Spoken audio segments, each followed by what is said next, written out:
Good morning.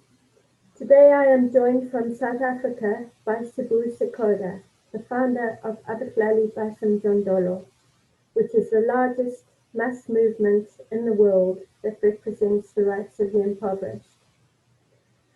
S'Bu, this is the second time we meet, and it is a very special day for me. So welcome and thank you for joining me. How are you? Thank you so much, Kate. Thank you very much for having me. I am very good in the midst of all what is happening here in South Africa. Thank you. Thank you. I would just like to inform the listeners who may not have heard of Abahlali that Abahlali was founded in 2005 by yourself, and that you now have 100,000 members,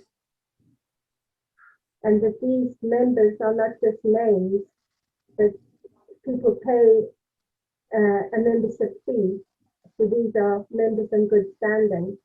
So Abahlali has grown quite incredibly over the years.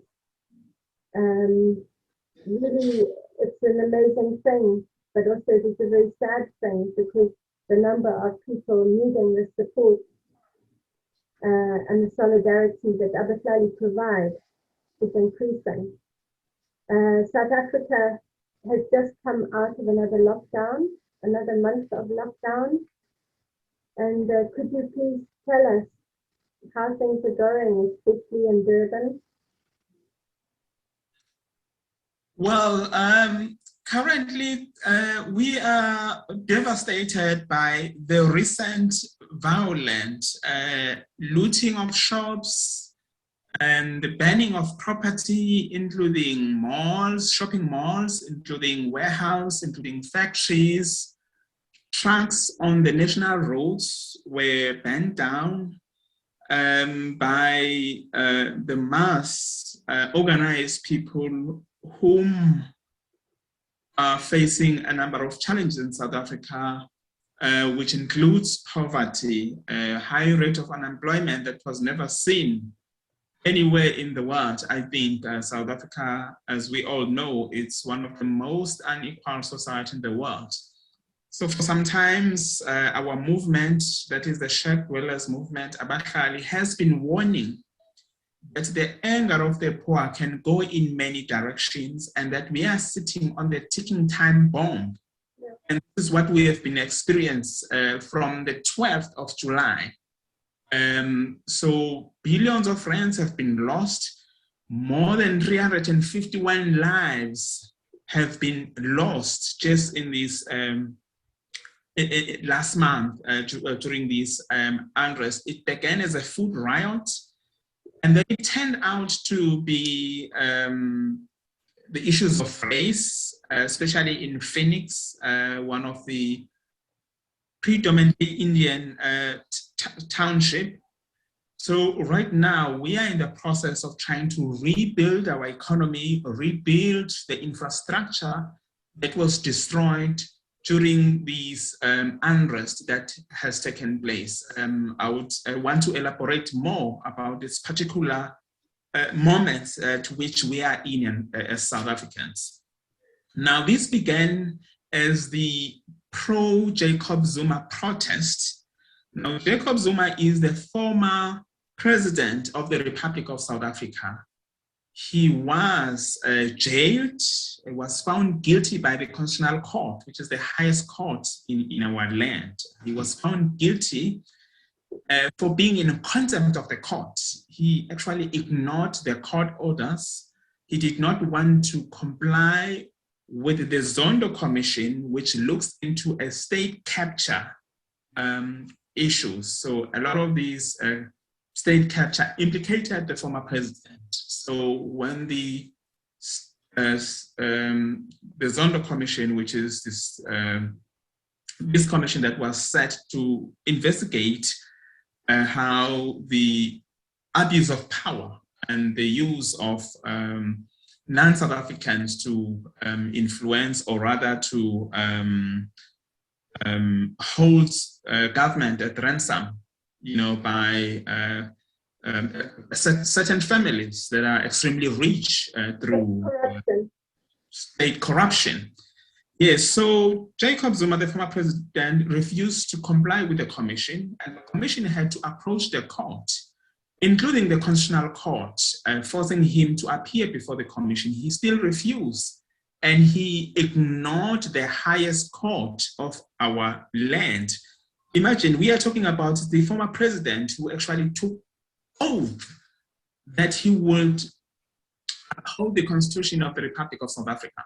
But when he was expected to act in respect of the Constitutional Court, he ignored it, which is why the court found guilty and sentenced him to 15 months, which is 1 year and 3 months in prison.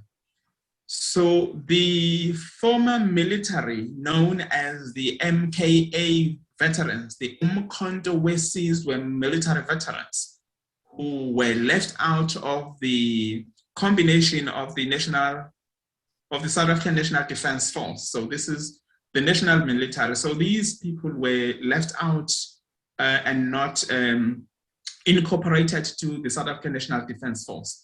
Now they are loyal to the former president, and former president happened to work with some intelligence agencies who remain loyal to the president. So we believe that former spies, one of them who was questioned by the police is a former spy who became the ambassador, or South African ambassador to Japan, who was questioned by the police, along with other 12 people whom the state believed were behind steering this unrest.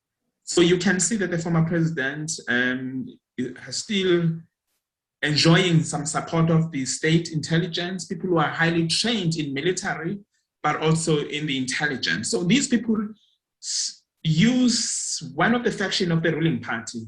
One of the things that listeners should know is that the ruling party, the African National Congress, is divided into two factions. One faction supports the current president, Cyril Ramaphosa, and the other faction supports the former president. Now, the two factions are fighting. So we are in this trouble because of the very governing African National Congress who could not unite, who have internal battles. Now, the attempt of the Zuma faction is to unseat the current president. We know of the efforts of trying to remove the president. That's what it is. It's an attempt to remove the president because the former president, Jacob Zuma's supporters, are not happy with the current president, who is actually trying to deal with the corruption. So there's a lot of corruption in government, and the current president is trying to clean government into corruption. And the supporters of the former president, who themselves are corrupt and are facing the might of the law, are the ones that are making sure that former president is not arrested, because if he is arrested as he is, there are good chances also of them also being arrested. So this is really an internal fight of the ANC that has affected the entire nation. So it has brought shame on us, and it is a disgrace to the people of South Africa and the Democrats around the world. So right now, the President Jacob Zuma handed himself 40 minutes before the cutoff time that he was given by the court that he should hand.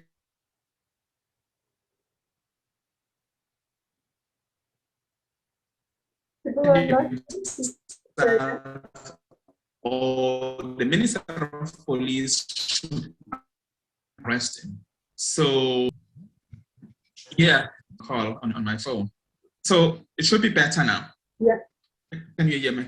Yeah, yes. It was just free.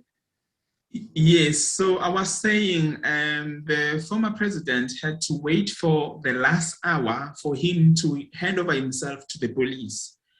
So all the mayhem that we are facing is as a result of the jailing of the former president, Jacob Zuma, his supporters, clearly the ANC, clearly the people that are in government are behind the economic sabotage that we are facing.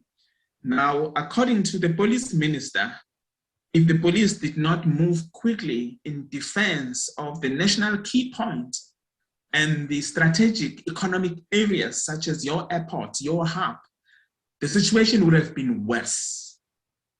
So the idea was to sabotage the key economic strategic point and sabotage the economy. So to a certain extent, they were successful. We've never seen this kind of looting in South Africa. We've never seen this kind of destruction to property. Billions of rands were lost.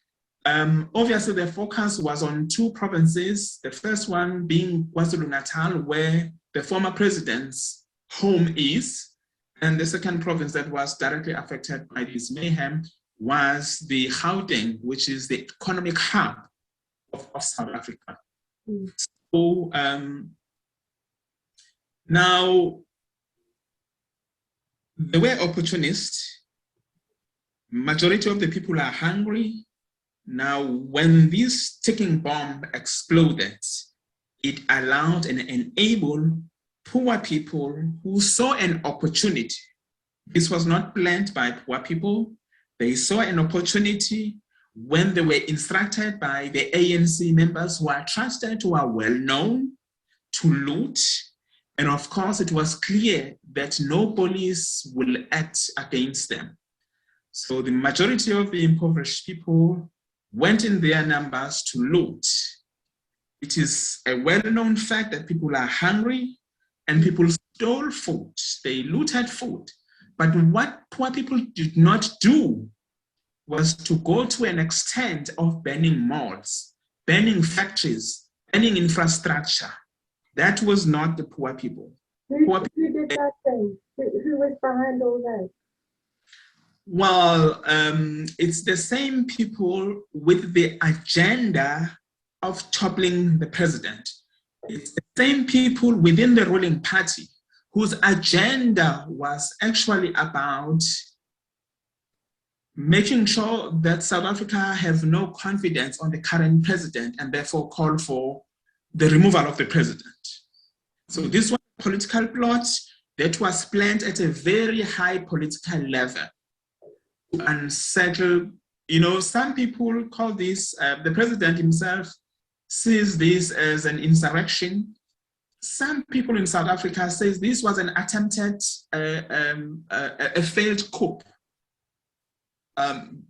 Well, there are different views, but it's clear that the idea of the people behind this was to mobilize the people of South Africa to pass a vote of no confidence to the president, because even the police, some of the police betrayed the government. They actually watched and did nothing to protect the property, to protect the lives of the people. So yeah, we are looking at the loss of more than 15 billion rands, we are told, in KwaZulu-Natal, and more than 4 billion rands, we are told, in Gauteng, of the total economic loss. Now, there has been more than 350 lives that were lost during these unrests. Many of the people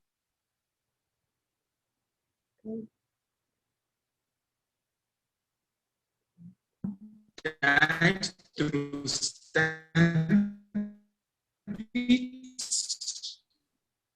because of the crowd of, private security guards, and some were killed by the vigilante groups who organize in sub-apps to protect their communities. So this is the situation that we're facing in communities like Phoenix, where the issue of race is being used to justify the killing. So this is what we are dealing with right now. So a lot of businesses have been closed because some were looted, but some were destroyed, some were vandalized, some were burnt down. And that has created even more poverty and hunger amongst the working class people and the impoverished people. You know, those 2 weeks, we could not even find a bread for tea. no milk. Even some of the spaza shops in our townships were also looted. Now, the language that we have learned from the two factions of the African National Congress, one of the faction calls themselves as the Radical Economic Transformation faction. It's called the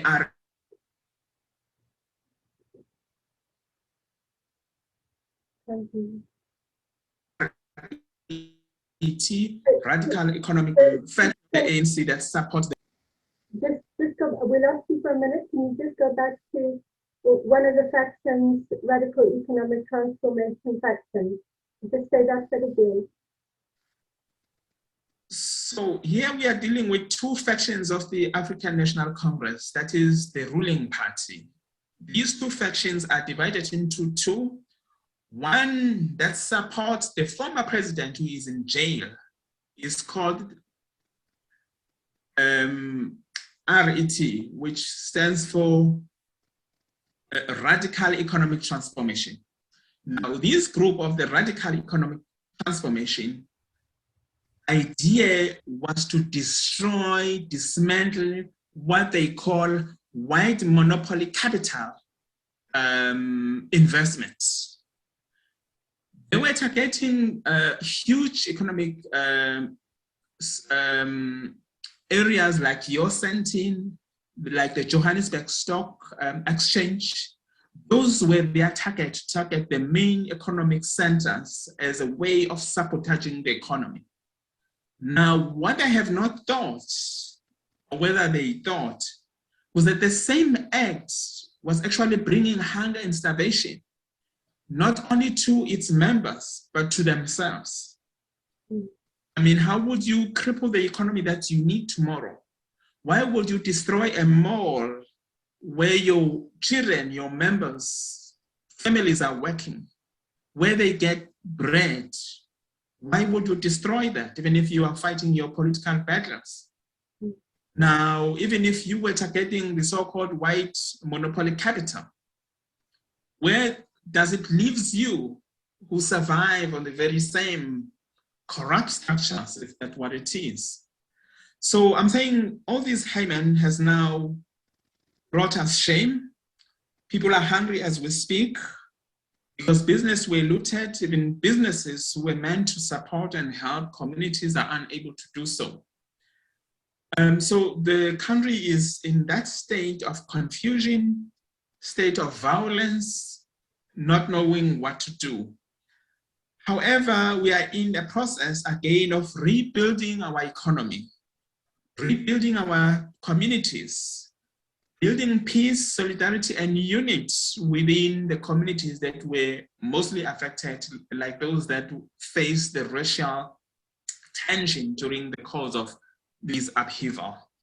S'Bu, if I can come in there and just to explain to the listeners that, so what you're explaining about the political system, the Islam provocateurs, the destabilization, creating a situation where there's mayhem, that this is mirrored in what has happened to Abahlali and people of Abahlali. So in your last press statement, you were writing about the Islam provocateurs who had taken something Abahlali had written on social media and had changed the wording to make it sound as if Abahlali as an organization were against the people of an Indian background living in places like Phoenix to stir racial tension. And obviously, we know Abahlali, there is no racism within Abahlali. Everyone is in solidarity. So this was a direct sabotage, an attempted sabotage of the organization itself. Now, so that is being mirrored down to society. So they are attacking the South African economy, they are attacking peace and security, but they are also attacking Abahlali. They're trying to make people think that Abahlali is against one part of society when indeed that is so not the case. So could you just elaborate on that and talk about what has happened with this, with the social media and other events as well that have occurred where people, whoever they are, we don't know, perhaps you know, who are trying to stir racial tension everywhere in South Africa?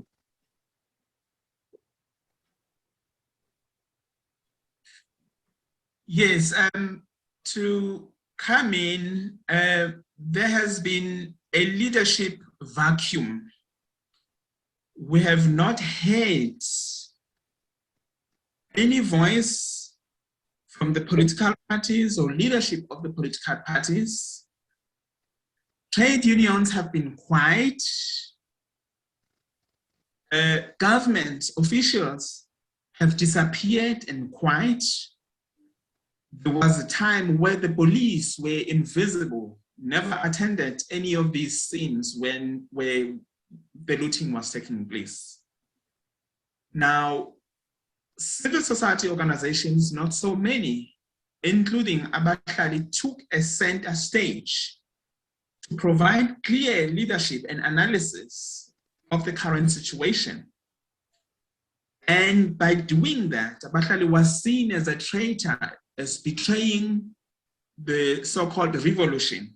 But there's no revolution that destroys the infrastructure that you will need tomorrow. And then use all kinds of media, including social media, to twist, misdirect, misinform the public in terms of what the analysis of Abahlali and what we were telling the nation and the world of what is currently happening. So the social media was used to misguide and misinform the public. In fact, it was used to further fuel racial tensions. They were able to even interfere with our press statement. Luckily, we will have always kept our original statement. So somebody intruded and entered into our statement, retyped it, and added like 8 paragraphs, which were merely insulting the Muslim communities, the very same communities that support our movement. In times of great needs, most of the charity, food, is provided by Muslim communities. So Abahlali have high respect for the Muslim communities. May Allah bless them for what they did, because even today, they did not say to us, because we've done this and therefore they are not going to support us. In fact, most of the support, food, has been provided by Muslim communities, the very same people that it has been claimed that Abahlali, does not like in terms of what the message was portrayed, which I really do not want to talk about it because it further fuels unnecessary racial tension. But we and the majority of many people who tend to ignore this and avoided to further circulate the statement, because although we still do not know who added our statement into insulting Muslim communities, but we know who circulated the statement. And we are not happy because that particular individual was once working for the city of Durban, as somebody that we respected as a deputy mayor, by the way, of the city of Durban, who actually, you would expect a person of that caliber, of that level, to know what information will worsen and exacerbate the situation, but you find the person sees nothing wrong with what was being said, knowing very well that these were lies. So then we know that people who are doing this are smart people, people of high integrity in the community. So this is the drama and the joke we've been watching, because after the upheaval, looting and all of this, we've seen the so-called volunteers who went to begin to clean up the mess, clean up the mosque. And we know some of the people who were the first to be seen to be working and cleaning and volunteering were actually the same people who were leading protests, who were destroying and looting, inciting people to do this. This is what the faction of the ruling party does. So all in all, the African National Congress, which is in power today, which is in government in South Africa today, is no longer a vehicle or an agent of change. People of South Africa have had enough of this, but one will argue because they still get the majority vote, which makes them a governing party. There are a lot of tricks, of course, that they use to continue to ascend positions of power. And one of the tricks is that South Africans in general do not benefit in government services. There is for example, there's a program that is called Expanded Public Works Program. It's called EPWP, Expanded Public Works Program, whose primary strategy is to alleviate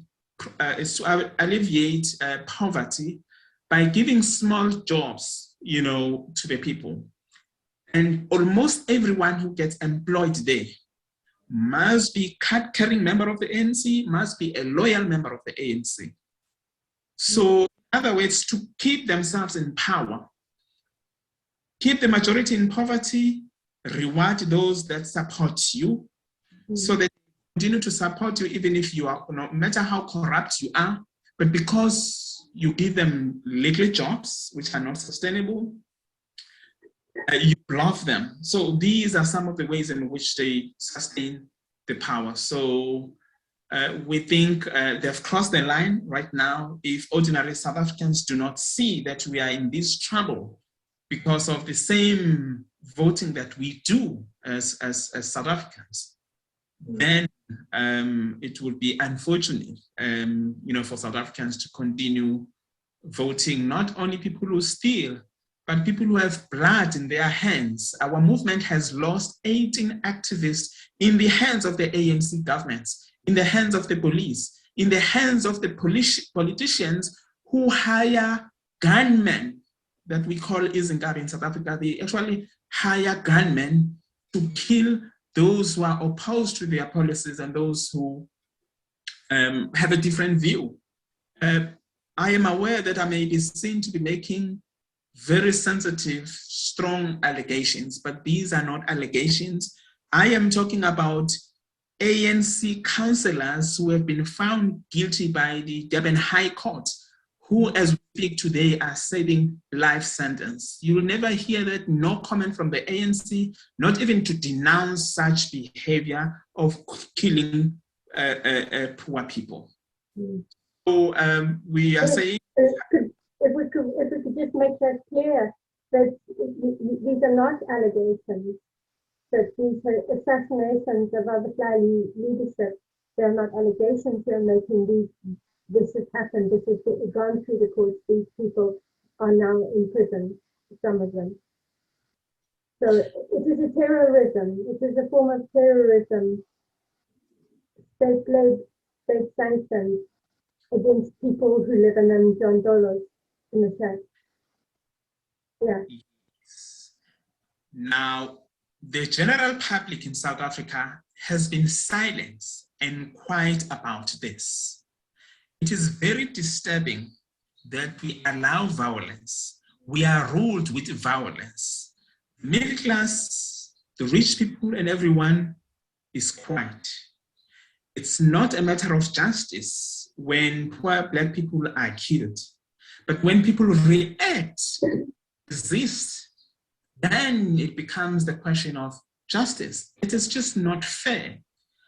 Now, people have been living in deep poverty. With the little employment that we have, we've been told right on our face that as long as the ANC is in power, members of Abahlali or whoever is not member of the ANC is not going to benefit. So you simply cannot have a government that is not for a country, but is for individual, only its members that benefit. You simply do not have a government. that will only take care of those that vote for them. So we've been ruled with violence. We've been taught educated violence. And sitting on the ticking time bomb like this is not surprising why we had to go through this upheaval. Although our movement has been very clear about this violence, the first thing that we normally do in our popular education, in our monthly, weekly general assemblies and meeting, is to educate people about love for their country, love for their fellow human beings, and love for the world. That's the duty we have as a movement. That's the kind of leadership we were brought up. That umuntu ungumuntu ngabantu, meaning a person is a person by other person. So no person is defined outside others. A person would always be defined in relation to others. So no complete person is complete without others. So that's the extent of the value of Ubuntu. That's how we value humanity. That's what we do. So it's been extremely difficult for us as leaders, for us as movement, to balance preaching and building peace, unity, a nation that was seen by Nelson Mandela. But on the one hand, the state preaches and educating and treating people with violence. It's been extremely difficult for the work we do. When people's homes have been repeatedly destroyed, some more than 30 times, and you still have to come back to people and say, maintain high discipline. But you are a human being. But human beings ought to behave this way. And the state, on the one hand, is just destroying people's homes, is shooting people, it's just killing people. That has reversed the gains of our constitutional democracy. So our effort has always been saying to government, they need to revisit our land question. We need to correct the imbalances of the past. There needs to be a decent housing for all. Every human being ought to be treated with respect and dignity.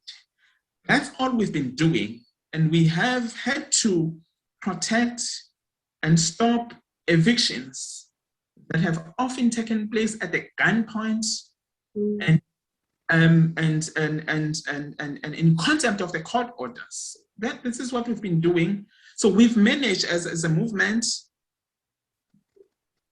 to keep millions of families in their homes, stopping evictions through peaceful protests, through going to court, working with law clinic like the Socio-Economic Rights Institute, like the Legal Resource Center, Center for Applied Legal Studies at Wits University, and others, to make sure that the constitutional democracy also defends the most vulnerable people in our society. So our crime as an organization has been to speak truth to power.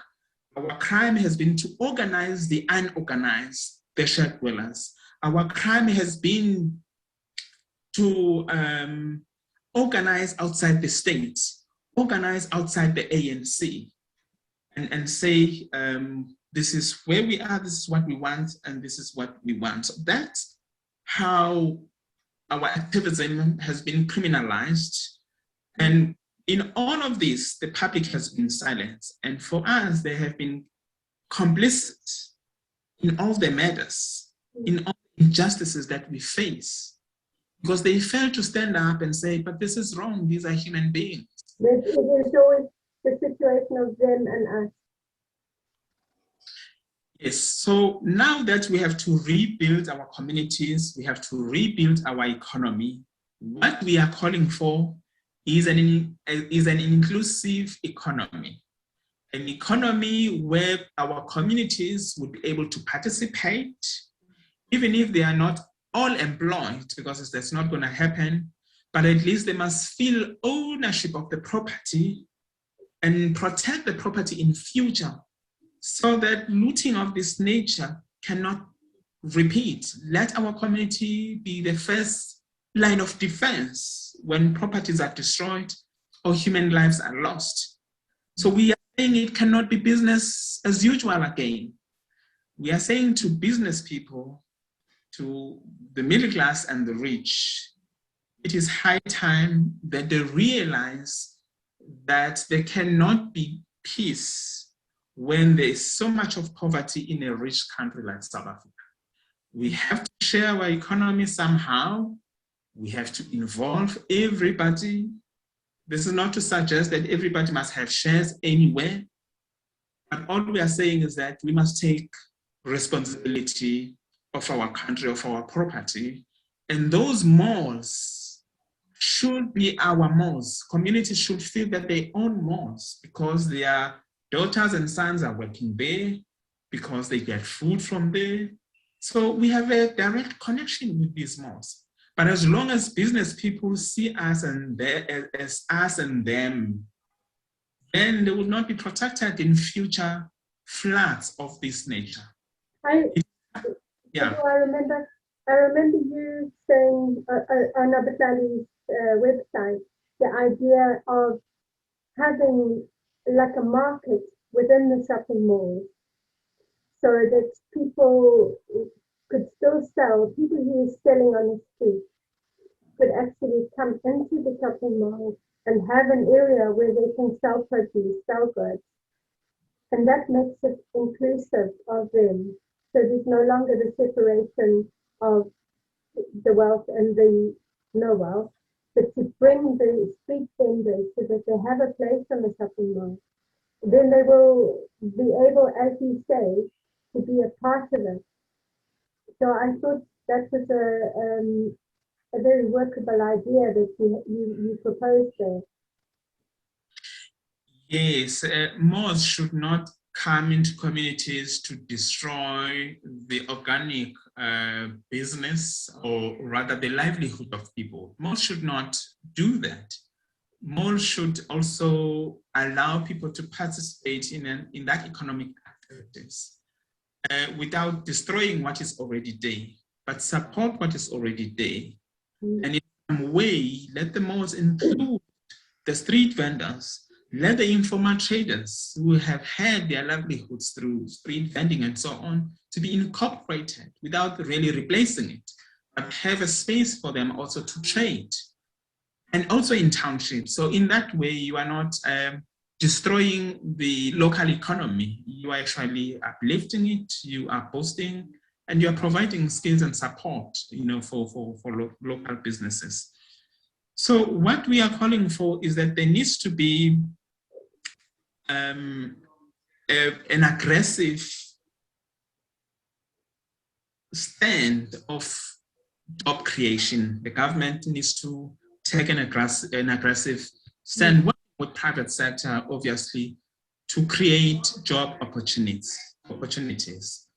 So there needs to be ways in which communities participate in the economy, but also in the building of their livelihood, in the building of the local economy, revive the economy in the township, have ways to support and incentivize even big business that comes to township, but also that support the local economy. So because people are hungry now, not tomorrow, and they cannot wait, we are calling for the government and private sector to provide food solidarity program, to roll out food solidarity program for those who are in need. Yeah. We're also calling upon the state to provide basic income grants. We know that basic income grants are not sustainable, and none of us want to live on handouts. But as an interim measure, and then once you find a job, then you get out of the system. So when we have the basic income grant, at least it will encourage, provoke government to speed up the process of developing job opportunities, so that if ones get a job tomorrow, then they immediately exit the system of being on the income of the basic income grant. And we are also calling upon for reinstatement of the COVID-19 relief grant, which we are happy that just last week the president has announced it to be reinstated. However, it is too little that 350 does not meet poverty lines. Could I just come in there, S'Bu, and excuse me, and explain that the 350 rand is the equivalent of 17 pounds in UK money. That 350 rand is for 1 month. Is that right? Yes. Okay, so I was looking at some prices of very basic food. 1 liter of milk in South Africa, 14 rand 50. That's 70 pence in UK money. 1 loaf of bread, 13 rand 99. That is just under 70 pence UK money. I can buy a liter of milk in the UK for 70 pence, a little bit over. I can buy bread in the UK for round about that cost. So foodstuffs in South Africa are very, very high, very high. 5 liters of sunflower oil, 80 rand in 2018. Now, 5 liters of sunflower oil, 165 rand. So that's 350 rand per month. That's 17 pounds per month. It is not possible to eat on that small amount of money. It is just not possible. The electricity, I hear that electricity prices were raised during lockdown. So for instance, 400 rand would buy 47 units of electricity, enough for 3 to 4 days. And now that same 400 rand will only get you 41 units. So the electricity has skyrocketed. Food is increasingly unaffordable. I don't think people realize that what South Africans, what people on a very, very low income or no income, what they are faced with in trying to feed the family and put a meal on the table. That's the level of poverty. But I can tell you, many of the poor people who are receiving these grants are very happy about it. Not that it is enough, but I'm trying to emphasize the level of desperation, the level of poverty and how desperate people are. Money is not enough for a living costs. I mean, the trade unions served to the South African Federation of Trade Unions have rejected this 350, calling for about 1,200, per month, as something that is reasonable. However, the poor that are receiving this money welcome it, appreciate it, although it is just not livable out of it. That tells you the story about the level of disparitions and so on. So this is what we are dealing with. So we are saying also there needs to be a rapid release of land for housing and for urban farming. When there are not enough jobs in the retail and in various industries, but at least farming would have to be encouraged and supported. Yeah. Co-ops, for instance, community gardens would have to be supported in order to meet the needs of putting food on the table without actually going to supermarket. That is the only way we can minimize the demand of cash, of money, if we were provided enough land and one community, one family, one garden kind of scenario was encouraged and supported. It will make a huge difference in terms of people going hungry. Recently I was talking to a Congolese from DR Congo, and they're living in Durban, and they said to me that in their opinion, people, impoverished people, people on low income, very low income or no income, are poorer, the urban poor are poorer in South Africa than they are in Congo. And as you and I know, DR Congo is a very, very troubled country with extreme poverty. And this Congolese person said, but actually the urban poverty in South Africa is worse than in DR Congo, because at least in Congo you have a little bit of land. Most people will have access to some area of land where they can grow some food. And the urban poverty in South Africa does not allow for that. So your proposal of urban farming and allowing people access to land where they can grow food has got to be implemented. Yes. So I'm not too sure how far we are doing with time, but maybe to... Yeah, we have about another 10 minutes and then we're good. Yes. I think it's important that people know that there are a number of good people, good organizations that are, and good networks that are beginning to have a conversation about the South Africa that we want. And of course, that we need to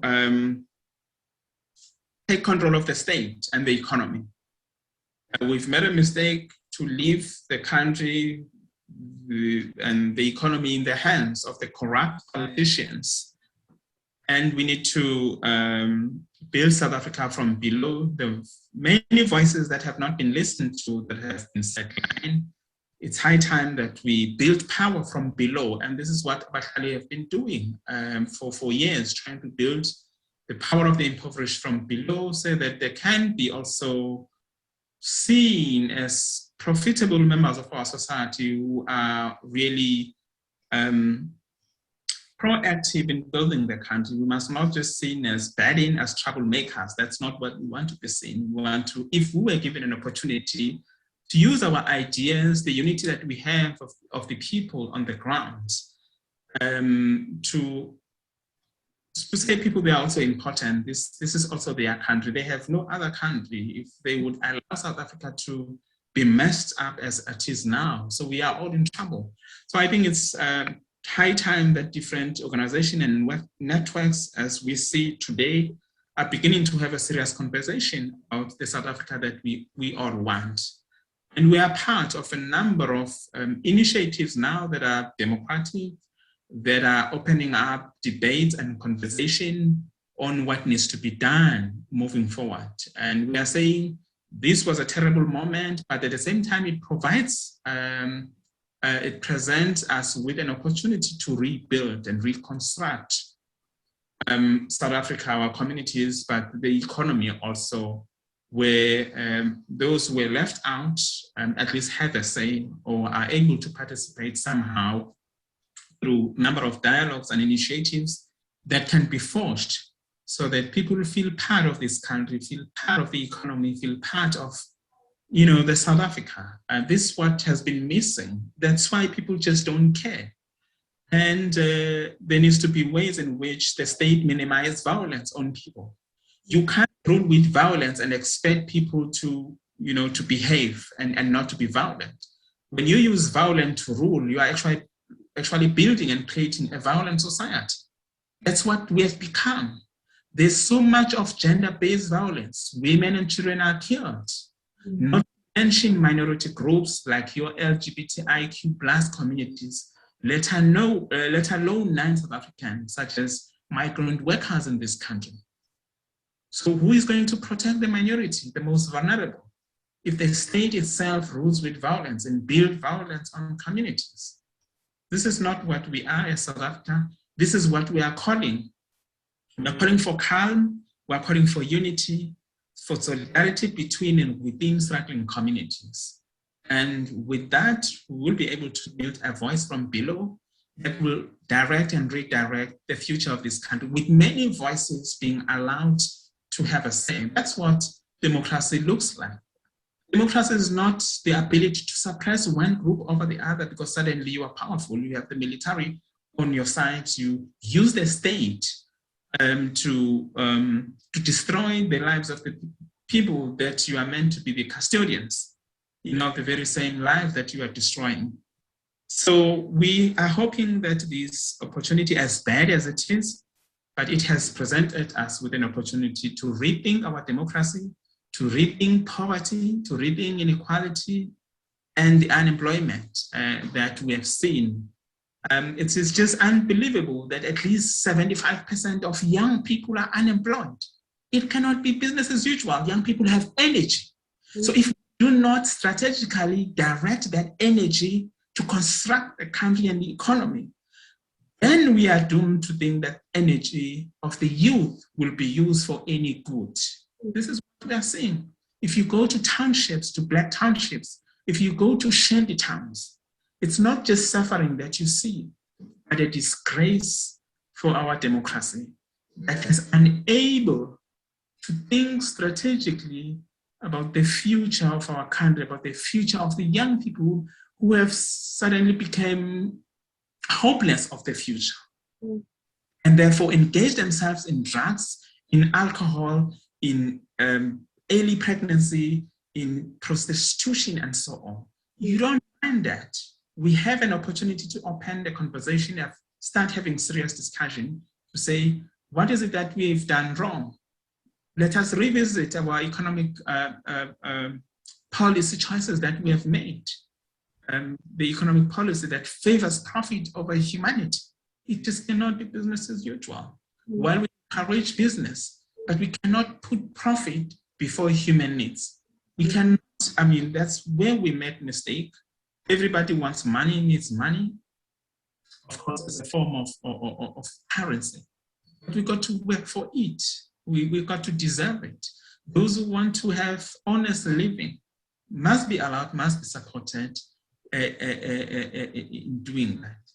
But we cannot allow profit to dominate over our mentality, over our principles of democracy and the principles of Ubuntu. It just cannot work. A lot of changes have to be made for South Africans. So beautiful that you say these terrible times we are living in, perhaps this is the darkest hour, and that now South Africa is on the cusp of a great change, the changes that need to happen within society. And no longer the situation of them and us, but that everyone in South Africa sees society as a whole, as a complete whole. Yes, the ball is on us all. We all have a role, we have a duty and responsibility to fight for peace and humanize the world a little better. This is the task that we are confronted with. We would only be successful when there is a political will, when everybody takes responsibility. We all to blame somehow in this mess that we are in. But the governing party needs to get its house into order. They cannot rule the country that they have no love and whatsoever. Those who just want to take over the state without demonstrating responsibility and the greatest love and sacrifice for this country, it will be a waste of time. So we are saying to the ruling African National Congress, they have fooled the people of South Africa, and they have misled the people of South Africa. They are no longer the agent of change that we can all rally behind and support. They have shown that they are very greedy. We know that millions of them have suddenly become rich through looting of the state, and not only them, but also the corporates on the other side have looted the state. That is why we have the language of corporate capture, state capture in South Africa today. This is what keeps us in poverty. Yes, high rate of unemployment, the inequalities, but if there can be a reduction in state corruption, there would be a difference and progress that can be made. Let's support all the efforts of fighting corruption, especially the state corruption, also in state-owned enterprises that are almost all collapsing because of corruption, but also of wrong people in strategic positions who are not competent enough to provide administration and leadership in those positions. I think all of that needs to change. We need a clean governance, but I think ordinary people of South Africa, the organized labor, and everybody, the youth and women's group, have to stand up and have to take responsibility and provide clean governance and hold those in power accountable.